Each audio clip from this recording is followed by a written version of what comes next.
ভদ্রলোককে, একজন কৃষিমন্ত্রীকে আপনি মতিউর রহমান নিজামী না বলে মৈত্যা রাজাকার বলছেন? বলছি তো। এখন যদি আমি বঙ্গবন্ধুকে বঙ্গবল্টু বলি, সে বলে উঠলো তার নাম হচ্ছে মঞ্জু, সামথিং মঞ্জু, মঞ্জু সরোয়ার মনে হয়। এখন যদি আমি বলি বঙ্গবল্টু, আমি বললাম বইলা দেখ, ওসব দেখেন বলেছি, বইলা দেখেন। আমি বলবো বইলা দেখেন বলেছে বঙ্গবল্টু। একটা থাপ্পড় দিয়েছি, ওই চেয়ার থেকে উল্টে পড়েছে, চেয়ার থেকে আমার হাতের যেই পাঞ্জার যে সাইজ উল্টে পড়েছে। পুলিশ এসেছে, তারপরে অনেক কিছু, অনেক কাহিনী, এটা শেষ মতো মীমাংসা হয়েছে, নানানভাবে এসব ঘটনা ঘটেছে, অনেক কাহিনী, সেসব আর বলছি না। এটা একটা পিওর আইনি দৃষ্টিতে আমি একজনের গায়ে হাত তুলেছি, ক্রাইম বটে, বাট আমার জন্য এটা একটা প্রাইড। কারণ বঙ্গবন্ধুকে অপমান করেছে একটা জামাত শিবিরের বাচ্চা, তাকে চোরের থেকেও বেশি কিছু করা উচিত ছিল। And this is my pride. এই গল্প দিয়ে আজকের আলোচনা শুরু হোক।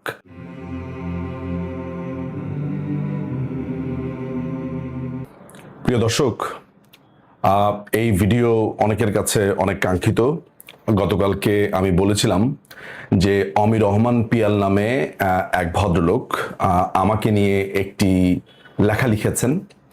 সেই লেখার প্রেক্ষিতে আমি আমার অবস্থান বর্ণনা করব। অতীতে আমাকে নিয়ে এই ভদ্রলোক নোংরামো থেকে নোংরামোর চূড়ান্ত করেছেন। বলে রাখা ভালো, এই ভদ্রলোকের বয়স প্রায় 60-এর ওপর। আমি তার আসলে অনেক ছোট, কিন্তু কোনো এক অদ্ভুত কারণে এই লোকটির নোংরামোর শিকার আমি আজকে বহু বছর ধরে। সেগুলো নিয়ে আমি কোনো ধরনের আলোচনাতে যাব না। আমি যেই কাজটি করেছি সবসময়, সেটা হচ্ছে ইগনোর করেছি। আমার যারা খুবই শুভাকাঙ্ক্ষীরা ছিলেন বেশিরভাগ সময় বলতেন যে ভাই ইগনোর করেন, এক পক্ষ যদি চুপ থাকে তাহলে আর জিনিসটা বাড়ে না। আমি গত 17 বছর ধরে এভাবেই চুপ করেছিলাম।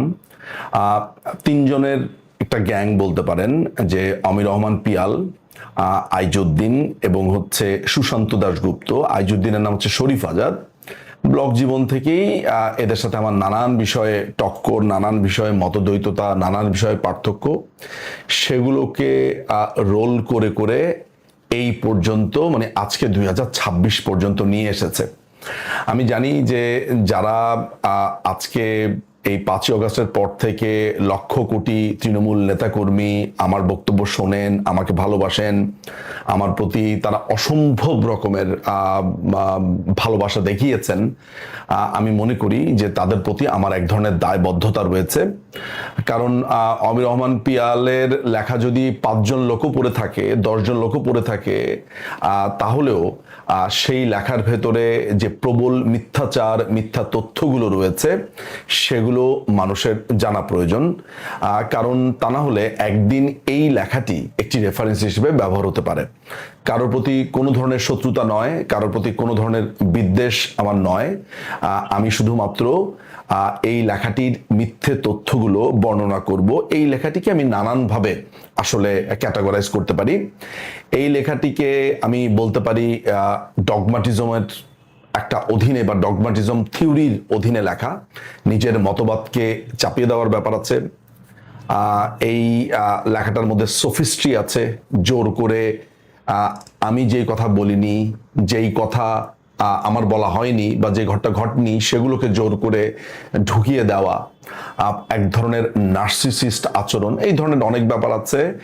এখানে একই সাথে মন্তব্য হয়েছে, ব্যক্তিগত মন্তব্য, ব্যক্তিগত ধ্যান ধারণাকে পুশ করবার চেষ্টা করা হয়েছে, এগুলোকে ম্যানিপুলেট করবার চেষ্টা করা হয়েছে। ফলে এই লেখার ভেতরে যেই অংশগুলো কমেন্টারি অর্থাৎ নিজস্ব বয়ান বা মতামত, যেমন ধরা যাক যে নিঝুমকে আমার একটা খারাপ ছেলে বলে মনে হয়, নিঝুম একটা খারাপ লোক, নিঝুম একটা অবিশ্বাসী, এইগুলো নিয়ে আমি কোনো ধরনের উত্তর দেব না, কারণ এগুলো দেওয়ার উত্তর কিছু নেই। একটা মানুষ যখন কোনো একটা রাজনৈতিক সংগঠনের অনুরাগী হয়, সেই সংগঠনের আদর্শের প্রতি অবিচল থাকে, আসলে সময়ে তাকে এমন জায়গাতে নিয়ে যায় যে একটা সুনির্দিষ্ট সময় এসে ওই ক্যালকুলেশনের খাতাটা তার ক্ষেত্রে খোলা যায়। কারণ এইসব ক্ষেত্রে যেটা হয়ে থাকে, একটা মানুষ যখন দীর্ঘ রাজনৈতিক পথ চলে সামনে এগোয় তার রাজনৈতিক আদর্শকে নিয়ে, এমন একটা সময় আসে, সেই সময়টা কত আমরা জানি না। সেটি কি তার জীবন সায়ান্ন, সেটি কি তার 50 বছর বয়স, সেটি কি তার 60 বছর বয়স, আমি জানি না, 70, 80, 90, 100, অর্থাৎ কোনো একটা পর্যায়ে তখন সেই ব্যক্তিটির ব্যাপারে মূল্যায়ন করা যেতে পারে, ক্যালকুলেটর নিয়ে বসা যেতে পারে বলে আমি মনে করি। ফলে এখানে আমার নিজেকে প্রমাণ করবার একেবারেই কিছু নেই। আমার যেটা প্রমাণ ছাড়া যেটা করবার রয়েছে সেটি হচ্ছে 5ই অগাস্টের পর আমি 5ই অগাস্টের আগের যেই চ্যাপ্টারটা, সেটা আমার কাছে এখন রীতিমতো বলবো যে কম গুরুত্বপূর্ণ। 5ই অগাস্টের পর বাংলাদেশ আওয়ামী লীগ যেই সংকটের মধ্যে পড়েছে, বাংলাদেশ আওয়ামী লীগ যেই ঝঞ্ঝা বিক্ষুব্ধ ঝড়ের মধ্য দিয়ে যাচ্ছে, এই সময়টাতে এই দলের জন্য করণীয়, এই দলটাকে তার লক্ষ্যে নিয়ে আসা, মাননীয় প্রধানমন্ত্রী শেখ হাসিনাকে সসম্মানে দেশে ফেরানো, স্ট্র্যাটেজিক্যাল কাজ করা, ন্যারেটিভ তৈরি করা, অনলাইনে যে ডানপন্থীরা যে চক্র আছে, মুক্তিযুদ্ধ বিরোধী যারা আছে, তাদের বিরুদ্ধে আমরা কতটুকু ন্যারেটিভ তৈরি করতে পারলাম, যুক্তি দিতে পারলাম, তর্ক দিতে পারলাম, তর্ক করতে পারলাম, এগুলো আমার কাছে খুবই জরুরি মনে হয়। অমির রহমান পিয়ালের সাথে অনলাইনে মল্লযুদ্ধ করে কোনো ধরনের রেজাল্ট পাওয়া যাবে না, ব্যক্তিগত ইগোকে উপরে ওঠানো ছাড়া। এবং অমির রহমান পিয়ালের যেই যারা সাথে আছে তাদের সাথেও মল্লযুদ্ধ করে এই যুদ্ধ অমির রহমান পিয়ালের সাথে না। ফলে আমি এই সংকটটা বুঝতে পারি, এই সংকটটা আমি ধরতে পারি। মাননীয় প্রধানমন্ত্রী যেই কষ্টের মধ্য দিয়ে যাচ্ছেন, মানসিক কষ্ট, আমি মনে করি যে এই ঘটনাগুলো, এই যে আজকে যে আমি ভিডিওগুলোও করছি, এগুলো তার মনের কষ্ট হয়ে দাঁড়াবে যে দল এরকম ঝঞ্ঝার মধ্য দিয়ে যাচ্ছে আর তোমরা এইসব বিষয়ে কথাবার্তা বলছো। বাট আমি বলতে পারবো যে আজকের এই ভিডিওটা কমপ্লিটলি আমার ব্যক্তি জীবনের জন্য, কারণ আমারও ভক্ত অনুরাগী আছে, আমিও হার্ড ওয়ার্ক করবার চেষ্টা করি। আমি চাই না যে আমার বিরুদ্ধে কোনো মিথ্যে তথ্য প্রতিষ্ঠিত হোক। আমি যদি কোনো কাজ করে থাকি, এমন কোনো কাজ যেটিকে মানুষ অন্যায় মনে করে বা বিভিন্ন ধরনের ব্যাখ্যা আছে, সেটি নিয়ে আলোচনা হতে পারে, বটে, হওয়া উচিত। কিন্তু যেই তথ্যগুলো বা যা আমি করিনি সেগুলো নিয়ে আমার মনে হয় আমাকে বিদ্ধ করাটা অন্যায়, এবং সেই সব ব্যাপারে বলার জন্যই আজকে আমার এই ভিডিও। অমির রহমান পিয়াল তার স্ট্যাটাসে প্রথমে যেটা বলেছে যে মানুষের ভালো লাগাগুলো তৈরি হয় অল্প বয়সে, যার থেকে সে একটা বেছে নেয় প্রিয় হিসেবে প্রিয় ব্যান্ড, রাজনৈতিক আদর্শ তেমনি এটি কৈশোরের প্রথম প্রেমের মতো উড়ে এসে জুড়ে বসে। যদি সত্যি প্রেম হয় সেটি থেকে যায় আজীবন আমৃত্যু। এই যে চোখের সামনে বাচ্চা ছেলেগুলো জয় বাংলা বলে মরে যাচ্ছে, সেই প্রেমেরই কারণে। বলে রাখা ভালো যে এই অমির রহমান পিয়াল সুশান্ত দাশগুপ্তের খুবই ইম্যাচিউরড এবং আমি বলবো ভয়ঙ্কর তাদের নির্দেশনা অপরাধের কারণে দুটো ছেলে, আপনার রায়হানের সাথে জয় রায়হান মনে হয়, এই দুটো ছেলে তারা এই জয় বাংলা বলে চিকা মারতে গিয়ে এদেরকে খুন করে ফেলা হয়েছে। আমি মনে করি এই ঘটনাটার জন্য অমির রহমান পিয়াল এবং তার সাঙ্গপাঙ্গ তারা অপরাধী, এটা আমি মনে করি। তাদের এটা করা ঠিক হয়নি। তাদের সিকিউরিটি নিশ্চিত না করে এইটা ভয়ানক একটা কাজ হয়েছে। যাই হোক, তারপর বলছে দেশপ্রেম, রাজনৈতিক আদর্শের প্রতি প্রেম, একাত্তরেও এরা মৃত্যুর বিনিময়ে জয় বাংলা স্লোগানকেই বেছে নিয়েছিল। এখন কথা হচ্ছে আমরা এই ত্যাগকে, এই রক্তদান, এই আত্মবলিকে অপমান করব কিনা। যাই হোক, এটা তার সূচনা বক্তব্য, এগুলো নিয়ে আমার আর অন্য কোনো কথা নেই। অনলাইনে নিঝুম মজুমদার নিয়ে বেশ আলোচনা হচ্ছে, পক্ষে বিপক্ষে তুমুল বিতর্ক। অর্থোডক্স আওয়ামী লীগারদের চোখে তিনি হাইব্রিড। কে অর্থোডক্স আর কে হাইব্রিড এগুলোর কোনো সংজ্ঞা নাই, এগুলো খুবই ব্যক্তি ব্যাখ্যাকারী, অর্থাৎ ব্যক্তি যেভাবে ব্যাখ্যা করে। তাকে জেল ফ্রি কার্ড দেওয়ার সুযোগ নেই, কে জেল ফ্রি কার্ড দিবে, কার হাতে জেল ফ্রি কার্ড আছে এটাও নিশ্চিত না। আসলে নিজুম মজুমদার পুরনো ব্লগার, সুবাদেই তার লেখালেখির সঙ্গে 18 বছরের পরিচয় আমার। তিনি একসময় বঙ্গবন্ধু পরিবারের বিরুদ্ধে জেহাদে নেমেছিলেন। শেখ হাসিনা, শেখ রেহানা, জয়, পুতুল, টিউলিপ, ববির প্রতি তার ঘৃণা এবং আক্রোশ চুয়ে পড়তো সেসব লেখায় প্রতিটি শব্দ থেকে। এই বিষয়ে কথা উঠলেই তার পক্ষের লোকজন মতিয়া চৌধুরীকে টেনে আনেন, বলেন মতিয়াও রাজনৈতিক ক্যারিয়ারের শুরুতে বঙ্গবন্ধু বিদ্বেষী ছিলেন। প্রথম কথা হলো যে বঙ্গবন্ধু মাননীয় প্রধানমন্ত্রী শেখ হাসিনা, বঙ্গবন্ধুর কনিষ্ঠা কন্যা শেখ রেহানা, জয় মামা, ববি মামা, তারপর হচ্ছে আরো যারা ফ্যামিলি মেম্বার আছে তাদের প্রতি নাকি আমার ঘৃণা চুইয়ে পড়তো। এটি একটি ডাহা মিথ্যে কথা। আমি পলিটিক্যালি নানানভাবে রাজনীতিকে বিশ্লেষণ করতাম। আমার ওয়ার্ডিংগুলো অনেক সময় অ্যাগ্রেসিভ। সেই অ্যাগ্রেসিভনেসটা যদিও আমি সে সময় মূল্যায়ন করতে পারিনি, আজকের দিনে এসে আমি বলতে পারি সেগুলো নানানভাবে অ্যাগ্রেসিভ ছিল। কিন্তু মজার ব্যাপার হচ্ছে আমি পলিটিক্যালি যখন বাংলাদেশ আওয়ামী লীগের কোনো ব্যাপারে মনক্ষুণ্ণ হতাম, যেহেতু আমি এই পলিটিক্যাল আদর্শকেই ধারণ করি, ফলে যেটা হতো সেটা আমি নানানভাবে আমি এই বিশ্লেষণগুলো করতাম, কোনো বিচ্যুতি দেখলে বলতাম। আবার একই সাথে আমি এই প্রশংসা বাক্য বা স্তুতিও ছুড়ে দিতাম। মাননীয় প্রধানমন্ত্রীর ব্যাপারে আমি ইংল্যান্ডে শত শত শত শত আমার টক শো আছে, যেটা আপনারা আমার ফেসবুক ঘাঁটলে দেখবেন আমি কিভাবে ডিফেন্ড করেছি। যেমন 2012 সালের যদি ধরা যাক বৃহস্পতিবারে আমি মাননীয় প্রধানমন্ত্রীর একটা সমালোচনা করেছি দুপুরবেলায়, যে তিনি এটা কেন করেছেন, এটা তার করা উচিত হয়নি।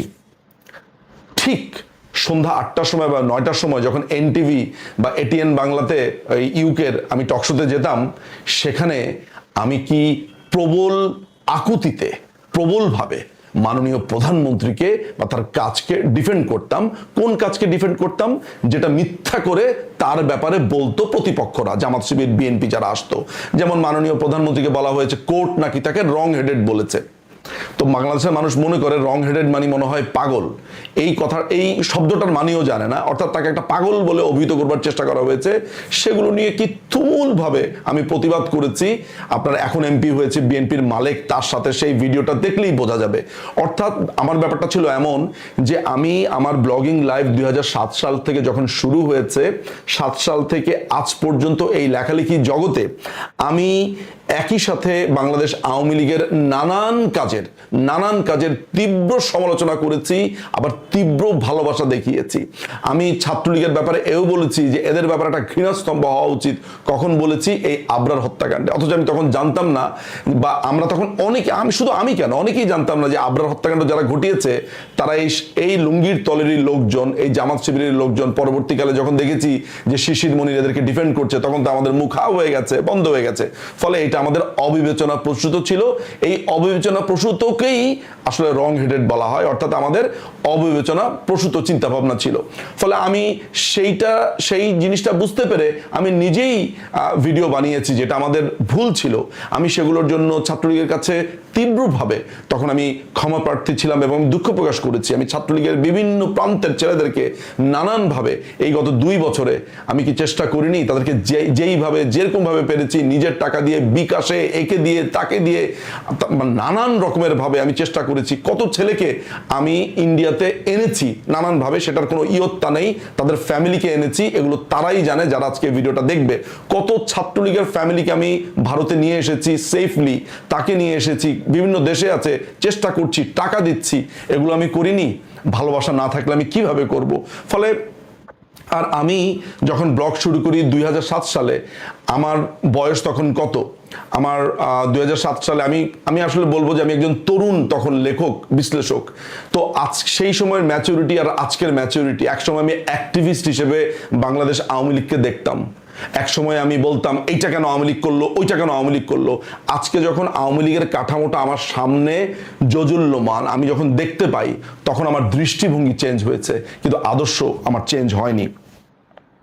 মতিয়া চৌধুরী একসময় বলেছিলেন যে বঙ্গবন্ধুর চামড়া দিয়ে ডুগডুগি বানাবেন। যদিও যদিও আমি এই ডায়লগ তিনি যেই সমাবেশে দিয়েছেন বলে বলা হয় আমি খুঁজে পাইনি, কিন্তু তিনি একসময় বঙ্গবন্ধুর তীব্র সমালোচক ছিলেন, কিন্তু আজীবন আমৃত্যু আওয়ামী লীগকে তিনি ঘিরে ধরে রাখেননি, রেখেছেন। এই কথাটা বলতে গিয়ে অমির রহমান পিয়াল বলেছেন, এই ডাহা মিথ্যে আর্গুমেন্টটাও যদি সত্যও ধরে নেই, মতিয়া কি কখনো রাজাকারের পক্ষে নিয়েছেন? নিঝুম নিয়েছেন। তিনি যুদ্ধাপরাধের দায়ে ফাঁসিতে ঝোলা আলবদর নেতা মতিউর রহমান নিজামীর ছেলে নাজিব মোমেনকে নিয়ে রীতিমতো প্রশংসাপত্র লিখেছেন। আচ্ছা, আমি রাজাকারের পক্ষ নিয়েছি, আমি রাজাকারের পক্ষ নিয়েছি এটা অমির রহমান পিয়াল বলছে, কারণ অমির রহমান পিয়াল মিথ্যাচার করছেন। আমি কখনো আমার এই জীবনে রাজাকারের পক্ষে নিব? আমার শত্রু যারা আছে তাদেরকে যদি কয়েক বিলিয়ন ডলার দেওয়া হয় তাহলেও তারা বিশ্বাস করবে না। আমার জামাতকে গিয়ে বললে জামাত সবচেয়ে বেশি আশাআশি করবে যে নিঝুম মজুমদার আমাদের পক্ষে, অর্থাৎ রাজাকারের পক্ষে, অসম্ভব। মতিউর রহমান নিজামীর ছেলের প্রসঙ্গ এসেছে, তার ব্যাপারে নাকি আমি প্রশংসাপত্র লিখেছি। এই তথ্যটা আপনাদের সবার জেনে রাখা ভালো। এই লেখাটা আমি লিখেছি আমার ব্লগে, তারিখ আমার মনে নেই। মুক্তিযোদ্ধা এজেএম খালেদ নামে একজন বীর মুক্তিযোদ্ধা ক্যান্সার আক্রান্ত ছিলেন। তো বীর মুক্তিযোদ্ধা এজেসে আলমের যেই এজেসে খালেদের যে ছেলে জিফরান খালেদ হচ্ছে আমার খুবই ক্লোজ ফ্রেন্ড নাকিব জামানের ভাগ্নে, খালাতো বোনের ছেলে। সেই অর্থে জিফরান খালেদ আমাদের সবার গণভাগ্নে। সেও ব্লগিং করত এবং অমির রহমান পিয়াল, সুশান্ত দাশগুপ্ত সবাই তাকে পছন্দ করত, ভালোবাসতো, জানতো। প্রত্যেকটা ব্লগ থেকে এজেএম খালেদের ব্যাপারে টাকা উঠানো শুরু হয়েছে তার চিকিৎসার জন্য।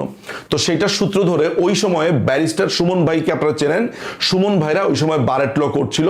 ওই সুমন ভাইদের ব্যাচে মতিউর রহমান নিজামীও বারেট ল করছিল। তো সুমন ভাইদের কোনো একটা ডিনারে একদিন আমি একটা স্পিচ দিয়েছিলাম যে আপনারা যারা এই বছর বারেট ল করছেন তারা অনুগ্রহ করে এই একজন মুক্তিযোদ্ধাকে বাঁচাতে এগিয়ে আসুন, যার যতটুকু টাকা আছে। তো সবাই শুনেছে, আমাকে যে যেভাবে পেরেছে 10 টাকা, 20 টাকা, 50 পাউন্ড, এই 50 পাউন্ড, 10 পাউন্ড এইভাবে দিয়েছে। আমি সেটা আপনার জিফরান খালেদ অর্থাৎ তার পুত্রকে তুলে দিয়েছি। একদিন একটা ডিনার পার্টিতে, সেই ডিনার পার্টিতে আপনার সুমন ভাই ছিলেন, বাকি ভাই ছিলেন, মাসুদ ভাই ছিলেন, আরো ওই সময় যারা বার করেন মতিউর রহমান নিজামীর ছেলেও ছিলেন। এখন যে ব্যারিস্টার সারওয়ার রয়েছে, মেজর সারওয়ার, তিনিও ছিলেন ওই পার্টির মধ্যে, তার ওয়াইফ ছিলেন, এরকম সবাই মিলে ছিলেন। আমিও সেখানে ইনভাইটেড ছিলাম। তো সেই সময় মতিউর রহমান নিজামীর ছেলে এসে আমাকে এক কোণাতে ডাক দিয়ে বললেন যে নিঝুম ভাই, আপনি তো নিশ্চয়ই আমার পরিচয় জানেন, আমার বাবা মতিউর রহমান নিজামী, আমাদের একটা স্টাডি গ্রুপ আছে, সেই স্টাডি গ্রুপ থেকে আমি কিছু টাকা উঠিয়েছি মুক্তিযোদ্ধা এজেএম খালেদকে নিয়ে। এখন আমি জানি যে আপনার আমার ব্যাপারে অ্যালার্জি থাকতে পারে, তো আমি 300 পাউন্ড উঠিয়েছি, টাকার পরিমাণ খুব একটা বেশি নয়, এই টাকাটা কি আপনি নেবেন কিনা? তখন আমি তাকে ইতস্তত করেছি এবং আমি আসলে সত্যি কথা বলতে টাকাটা নিতে চাইনি। তারপরে আমি বলেছি যে এজেএম খালেদের পুত্র জিফরান খালেদকে আমি ফোন দিব, তিনি যদি বলেন নিতে আমি নিব। আমি জিফরান খালেদকে ফোন দিয়েছি। জিফরান খালেদ বলেছে, মামা আমার বাবা মারা যাচ্ছে, আমার আমার আমার বাবাকে বাঁচাতে হবে। আমি বুঝতে পেরেছি যে তার আসলে অন্য কিছু খেয়াল নাই, সে টাকা নিয়েছে। এবং মতিউর রহমান নিজামী আমাকে এটা, মতিউর রহমান নিজামীর ছেলে পরিষ্কার করে বলেছে যে ভাই, এই 300 পাউন্ডের মধ্যে 20 পাউন্ড আমার, বাকি 280 পাউন্ড কিন্তু রাজাকারের ছেলে দেন না, অন্যরা যারা আছে তাদের, আমাদের সাথে যারা স্টাডি গ্রুপ করে, আপনি চাইলে এই 20 পাউন্ড ফেলে দিতে পারেন। আমি বলেছি ভাই আপনি এই পুরো টাকাটাই দেন, আমি এই পুরো টাকাটা জিফরানের কাছে দিব। এই টাকাটা জিফরান ফেলে দিবে না জিফরান রাখবে না জিফরানের ব্যাপার, আমি শুধু আপনার থেকে নিয়ে তাকে দিচ্ছি। তখন আমি তাকে জিজ্ঞেস করেছি, ওই টাকার প্রসঙ্গের পরে তাকে জিজ্ঞেস করেছি, আচ্ছা আপনার আব্বা যে রাজাকার, আপনার এটা কেমন লাগে? এই যে আপনাকে রাজাকারের ছেলে বলে, আজীবন আপনাকে রাজাকারের ছেলে শুনতে হচ্ছে। সে তখন প্রথমে বলেছে যে আমার আব্বা যে রাজাকার এটা কোথাও প্রমাণিত হয় নাই, স্বাধীনতার পরে আমার আব্বার নামে মামলা হয় নাই, যেটা নর্মালি বলে থাকে। তারপরেও আমি তাকে আমার যেই তখন পরণ পাঠন, আমি তাকে আর্গুমেন্ট দিয়েছি যে অনেক রাজাকারের বিরুদ্ধেই মামলা হয় নাই, তাই বলে রাজাকার না তা তো না। সামাজিকভাবে আপনার বাবা সেই সময় পাকিস্তানে গেছে, কি করেছে, ছাত্র সংঘের সভাপতি ছিল, এগুলো নানান ধরনের তথ্যপাত্র দিয়েছি। একসময় একটা তর্কাতর্কি চলেছে, উনি আর কোনো আর্গুমেন্ট বাড়াননি। বাট তিনি আমাকে তখন এইটা বলেছেন যে নিঝুম ভাই, আমার বাবা যদি দোষী সাব্যস্ত হয়, দোষী করে এবং রাজাকার হিসেবে প্রমাণিত হয়, আমি নিজে বলবো আমার বাবা রাজাকার, এই কথাটা বলেছে। আমার তখন একটু অবাক লেগেছে যে বাহ, রাজাকারের ছেলে এরকম নিজেকে স্বীকার করবে।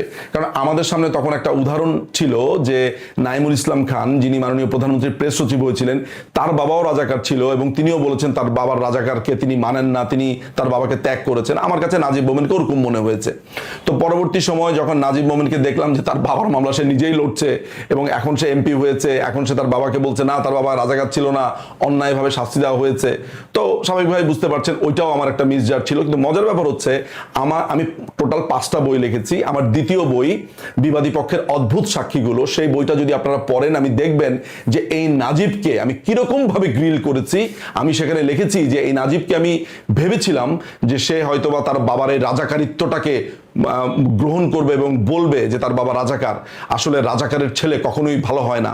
অর্থাৎ আমি নিজেই কিন্তু একটা লেখা লিখেছিলাম আমার ব্লগে, আবার আমি নিজেই আমার যে মিস জাজমেন্ট হয়েছে, ভুল হয়েছে, সেই কথা আমি লিখেছিলাম। বাট সেটি অমির রহমান পিয়াল বলেনি, কারণ এটাতে তার লাভ হচ্ছে না তার লেখাটাতে। এরপরে সেই নাজিব জামাতের এমপি ফটোগ্রাফার শহীদুল ইসলামের পক্ষ নিয়ে বিশাল লেখা লিখেছিল। বিচারপতি সিনহার বইয়ের অনুলিখন করেছেন। মোটামুটি 2017 সালের পুরোটা সময় তার এই চরিত্র বজায় ছিল। তখন তিনি ছোট মানুষ নন, অল্প বয়সী নন, অবুঝ নন, রীতিমতো প্রাপ্তবয়স্ক এবং সন্তানের পিতা। এই কথা এখন যদি বলতে যাই তাহলে অমির রহমান পিয়ালকে তো বলতেই হয়, প্রাপ্তবয়স্কের পিতা তো আপনি। সারাদিন মদ খান, সারাদিন ড্রিঙ্কস করে রাখেন ভাই, নিজের মেয়েটাকেও ভালো করে দেখতে পারেননি, স্ত্রী ছেড়ে চলে গেছে। প্রাপ্তবয়স্ক একজন মানুষের তো এমন হওয়া উচিত না। রিহ্যাবে ছিলেন কিছুদিন আগে, আপনাকে এগুলা বলা আমার উচিত না। আপনিও কি আসলে প্রাপ্তবয়স্কের মতো আচরণ করেছেন? আপনি টকশোতে এসে সিগারেট ফোকেন, আপনি নেত্রীর সাথে কথা বলার সময় এইভাবে কথা বলেন, নেত্রীকে আপনি কি ঔদ্ধত্য নিয়ে কথা বলেন, আপনি টকশোতে এসে মদ খান, সিগারেট খান, এগুলো কি ভাই প্রাপ্তবয়স্কের উদাহরণ? নিজেকে কথায় কথায় হ্যাডম বলেন, এই কর্মু সেই কর্মু, অর্থাৎ আওয়ামী লীগ দেশ থেকে পালিয়ে ভেগেছেন, থাকতে পারেননি। ভাইরে, এই কথা যদি বলতে আসেন তাহলে অনেক কথাই বলতে হয়, বাট আপনি এখানে চরম আকারের মিথ্যাচার করেছেন। শহীদুল আলম মানে এখনকার ভূমিকার আগ পর্যন্ত শহীদুল আলম আমার কাছে চরিত্রটা এমন ছিল যে শহীদুল আলম একজন মুক্তমনা মানুষ। শহীদুল আলমের দৃকের গ্যালারিতে আমি অনেক এক্সিবিশনে গেছি, আমি আমার ওয়াইফ গেছি এক্সিবিশনে, ছবির যখন এক্সিবিশন হতো নানান ধরনের, আমরা পেন্টিং এর বেশ ভক্ত ছিলাম, মিউজিকের ভক্ত ছিলাম। শহীদুল আলম ব্লগার হত্যার সময় সাইকেল নিয়ে তিনি নানান জায়গায় ঘুরেছেন টি শার্ট পরে। তো স্বাভাবিকভাবে আমি সরলভাবে চিন্তা করি, আমার কাছে মনে হয়েছে যে শহীদুল আলম একজন মুক্তমনা মানুষ, মুক্তিযুদ্ধকে ধারণ করেন। শহীদুল আলমের মামা সবুর খান, এটা আমি যদিও ওই ক্যাচারের সময় জেনেছি, কিন্তু আমার কাছে মনে হয়েছে যে শহীদুল আলমের মামা যদি সবুর খানও হন এবং উনার আত্মীয় কিন্তু খালেদ মোশাররফও, তো আমার কথা হয়েছে যে শহীদুল আলম যদি সবুর খানের যদি আত্মীয় হয়ে থাকেন তাতে কিন্তু কিছু আসে যায় না, তিনি যদি নিজে ভালো হন। এবং পরবর্তীকালে আপনারা এটাও জানেন যে সবুর খান মুক্তি পেয়েছিল, সবুর খানের ফ্যামিলিকেও কিন্তু আপনার সেই সময় আওয়ামী লীগের পক্ষ থেকে সাহায্য করা হয়েছিল। সবুর খান কিন্তু সেই 69-এর গণ অভ্যুত্থানে কিন্তু আওয়ামী লীগকে টাকাও দিয়েছিল। সো এক ধরনের ইতিহাস। কিন্তু 71-এ সে যে রাজাকার ছিল, পার রাজাকার ছিল, এইটার জন্য কিন্তু বিচার হয়েছে, কিন্তু তাই বলে তার ফ্যামিলির কিন্তু বিচার বঙ্গবন্ধু করেননি। তো একইভাবে যদি বঙ্গবন্ধু সবুর খানের ফ্যামিলির বিচার না করেন, তাহলে সবুর খানের ফ্যামিলি মেম্বার যদি শহীদুল আলম হন, তাহলে তার বিচার যখন মানুষ চায়, এইটা আমার কাছে খুবই কন্ট্রাডিক্টরি। আমি যেহেতু খুবই যুক্তিপ্রবণ মানুষ, উদারপন্থী মানুষ, আমি ব্রিটেনে পড়াশোনা করেছি, অস্ট্রেলিয়াতে পড়াশোনা করেছি, নিউজিল্যান্ডে পড়াশোনা করেছি, পশ্চিমা দেশে আমার পড়াশোনাও হয়েছে, আমি রেসিডেন্সিয়াল মডেল স্কুলে পড়েছি। অর্থাৎ আমার সারা জীবন একটা বই পড়া, একটা সুস্থ পরিবেশ, একটা একাডেমিক একটা এরিয়ার মধ্য দিয়ে আমার জীবন গেছে। ফলে আমার চিন্তাধারাটা ভিন্ন। আমার এই চিন্তাধারার ভিন্নতার কারণে আমাকে বারবার বলা হচ্ছে যে আপনার এই নোংরা পলিটিক্সের মধ্যে আমাকে পড়তে হচ্ছে। শহীদুল আলম তখন পর্যন্ত আমার কাছে একটা ভালো মানুষ ছিলেন, কিন্তু পরবর্তী সময় যখন দেখেছি যে তার উদ্দেশ্য হচ্ছে সরকারের বিরুদ্ধে, এই আওয়ামী লীগের বিরুদ্ধে, আওয়ামী লীগকে পতন করার বিরুদ্ধে, আমি তার বিরুদ্ধে গেছি, এইটাও আমার একটা মিসজাজমেন্ট ছিল। ফলে আমরা এই পৃথিবীতে কত মিসজাজ করি, আমার ক্ষেত্রে হয়তো বা এই 3টা মিসজাজ হয়েছে। এরপরে সুরেন্দ্র কুমার সিনহার বই নাকি আমি লিখে দিয়েছি। এখন আপনারা আমাকে বলেন, পিয়ালকে আপনারা যদি এখন প্রশ্ন করেন যে পিয়াল তুমি যে বললে নিঝুম মজুমদার সুরেন্দ্র কুমার সিনহার বই লিখে দিয়েছে, তুমি আমাদেরকে একটু প্রমাণ দেখাও, আমরা নিঝুমের ঘাড়ে চেপে ধরব। অমির রহমান পিয়ালের বাপের, আমি বলছি ওর 14 গোষ্ঠী বাপের সাধ্য নাই এটা প্রমাণ করা যে আমি সুরেন্দ্র কুমার সিনহার বই লিখেছি। আমি আপনাদেরকে গল্পটা বলি তাহলে বুঝবেন। এখানে ডিজিএফ এর একটা প্রসঙ্গ এসেছে, দুটা একসাথে উত্তর হয়ে যাবে। সুরেন্দ্র কুমার সিনহা একটা রায় দিয়েছে, রায়টা হচ্ছে বিচার বিভাগ এবং বিচার বিভাগের উপরে আপনার এক্সিকিউটিভের হস্তক্ষেপ একটা রায় দিয়েছে। সেই রায়টা সব বিচারপতি একেবারে এককভাবে দিয়েছে যে বিচার বিভাগের উপরে কোনো ধরনের হস্তক্ষেপ চলবে না। এটা 16th অ্যামেন্ডমেন্ট রায়। আমি ওই রায়ের পক্ষে দাঁড়িয়েছি, সুরেন্দ্র কুমার সিনহার পক্ষে নয়, ওই রায়ের পক্ষে। ওই রায়ের মধ্যে তো ইমান আলী ছিলেন আর অন্যান্য বিচারপতি ছিলেন, আমি সবার পক্ষেই দাঁড়িয়েছি। কিন্তু বিচারপতি সিনহাকে তখন ব্যাপকভাবে গ্রিল করা হচ্ছিল। আমার কথা হচ্ছে যে বিচারপতি সিনহাকে কেন গ্রিল করা হচ্ছে? তো বলছে বিচারপতি সিনহা নাকি বঙ্গবন্ধুকে অপমান করেছে। আমি সেই প্রায় 700 পাতার উপরের রায়টা খুঁটিয়ে পড়ে দেখলাম এই ধরনের কোনো কথাই নাই। তো আমার কাছে মনে হয়েছে যে এই লোকটাকে কেন গ্রিল করছে। তখনও কিন্তু আমি আওয়ামী কাঠামোতে চিন্তা করছি না, আমি আওয়ামী অনুসারী, কিন্তু আমি একটা উদারপন্থী চিন্তা করছি। অর্থাৎ আমি মুক্তিযুদ্ধের পক্ষের, বঙ্গবন্ধুর, আওয়ামী লীগকে ভোট দেই, ভালোবাসি, কিন্তু যে টিপিক্যাল যে আওয়ামী যেই একটা পলিসি ব্যাপার, যেটা আমি এখন আমি বুঝি যেটা, সেটা আমি তখন ছিলাম না। আমি সুরেন্দ্র কুমার সিনহার পক্ষে ব্যাপকভাবে লেখালেখি করেছি। 2017 সালের 5ই সেপ্টেম্বর আমি বাংলাদেশে ফিরি। 9 সেপ্টেম্বর ডিজিএফআই এর 2 জন অফিসার আমার বাসাতে এসে বলে যে নিঝুম ভাই, আপনাকে আগামীকালকে অর্থাৎ 10ই সেপ্টেম্বর ডিজিএফআই অফিসে চায়ের দাওয়াত দিয়েছি, আপনি আসুন। আমি তখন বলেছি যে কেন চায়ের দাওয়াত? এই চায়ের দাওয়াত দেওয়ার তো সুবিধার কথা না। আমি নানান ধরনের কথাবার্তা বলেছি, বাট এন্ড অফ দ্য ডেতে আমি ডিজিএফআই অফিসে গিয়েছি। ডিজিএফআই অফিসে তখন তৎকালীন এআইবি ইন্টারনাল অ্যাফেয়ার্স ব্যুরোর প্রধান ছিলেন আপনার ব্রিগেডিয়ার হামিদুল হক, যিনি এই লাস্ট টাইম ডিজিএফআই চিফ ছিলেন।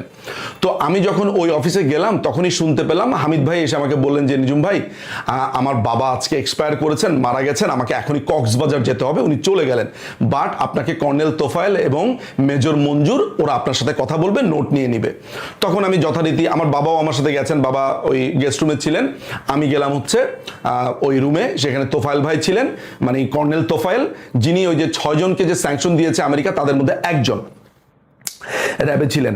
তো তোফায়েল ভাই আমার সামনে বসা, মঞ্জুর ভাই নোট নিচ্ছেন। তো তোফায়েল ভাই আমাকে বলেছেন যে নিঝুম ভাই, আপনি তো সুরেন্দ্র কুমার সিনহাকে নিয়ে লেখালেখি করছেন, ভালো কথা, কিন্তু সুরেন্দ্র কুমার সিনহাকে আপনি যেরকম মনে করেন সুরেন্দ্র কুমার সিনহা ওরকম না, বিভিন্ন ডাইমেনশন আছে, তিনি ভালো লোক না। এটা বলে তিনি আমাকে নানান ধরনের প্রমাণপত্র সুরেন্দ্র কুমার সিনহার ব্যাপারে কথাবার্তা বলেছেন যে সে একটা ভালো লোক না। একটা বারের জন্য আমাকে বলেনি যে আপনি এইটা লিখতে পারবেন না, ওইটা লিখতে পারবেন না। আমি ঠিক বুঝলাম না, ওনারা সারাক্ষণ আমার সাথে গল্প করেছেন এবং আমাকে তখন জিজ্ঞেস করেছে যে আচ্ছা আপনি সুশান্ত দাশগুপ্তকে কি চেনেন? আমি বলছি হ্যাঁ চিনি, আপনার সাথে কেমন সম্পর্ক? আমার সাথে সুশান্ত দাশগুপ্তর সম্পর্ক কোনোদিনই ভালো ছিল না, কিন্তু আমি তখন বলেছি যে আমার সাথে খুবই ভালো সম্পর্ক, সে খুবই ভালো কাজ করে। কারণ আমি জায়গা মতন গিয়ে ঠিকই প্রশংসা করব, কারণ আমার সাথে সম্পর্ক ভালো না থাকুক, আমার সহযোদ্ধা, কিন্তু তার ব্যাপারে পজিটিভ কথা আমার বলে আসতে হবে, এটা আমি সবসময় করি। তো তাই করেছি। তখন তারা আমার সাথে কথাবার্তা বললো দেখুন সুরেন্দ্র কুমার সিনহা লোকটা খুবই ডুবিয়াস একটা চরিত্রের, তিনি অনেক ষড়যন্ত্র করার চেষ্টা করছে, তাকে নিয়ে চিন্তা ভাবনা করে লেখেন, এটা বলে আমি সেখান থেকে চলে আসলাম। আসার সময় একটা মজার কথা তিনি আমাকে বললেন ভাই বাসাতে গিয়ে আপনি একটা স্ট্যাটাস দিবেন। স্ট্যাটাসটা কি? এটা আমার একটা অনুরোধ, এটা কোনো নির্দেশনা না। অনুরোধটা হচ্ছে এমন যে বাসাতে গিয়া বলবেন যে আপনাকে আমরা ফ্যানে লটকায়া পিটাইছি। তাই বললাম যে একই কথা, এটা তো আপনাদের বদনাম হবে, আর আমি কেন খামাখা মিথ্যা কথা বলবো? আপনারা আমাকে চা খেতে দিলেন, বিস্কুট খেতে দিলেন। বাই দ্য ওয়ে, আমার পৃথিবীর সবচেয়ে শ্রেষ্ঠ চাটাই খেয়েছি আসলে আমি ডিজিএফআই অফিসে। এটা আমার প্রথম ডিজিএফআই অফিসে যাওয়া। তো আমি ওখান থেকে বের হয়ে এসে বাসায় আসলাম। বাসায় এসে একটা বিরাট লেখা লিখলাম যে কর্নেল তোফায়েল আমাকে বলেছে যে আমি এই ধরনের লেখা লিখি। কর্নেল তোফায়েল তো পুরো অবাক যে কি রে ভাই, এরা বললাম এটা লিখতে, তো পুরো কাহিনী লিখে দিয়েছে। তো পরে ওনাদের স্প্যামার ছিল আপনার ডিজিএফআই এর, এরা আমাকে কপিরাইট মেরেছে, এরা মনে খুব একটা, মানে আমি এসে পুরো কাহিনী লিখে দিয়েছে যে আমাকে এইটা লিখতে বলেছে।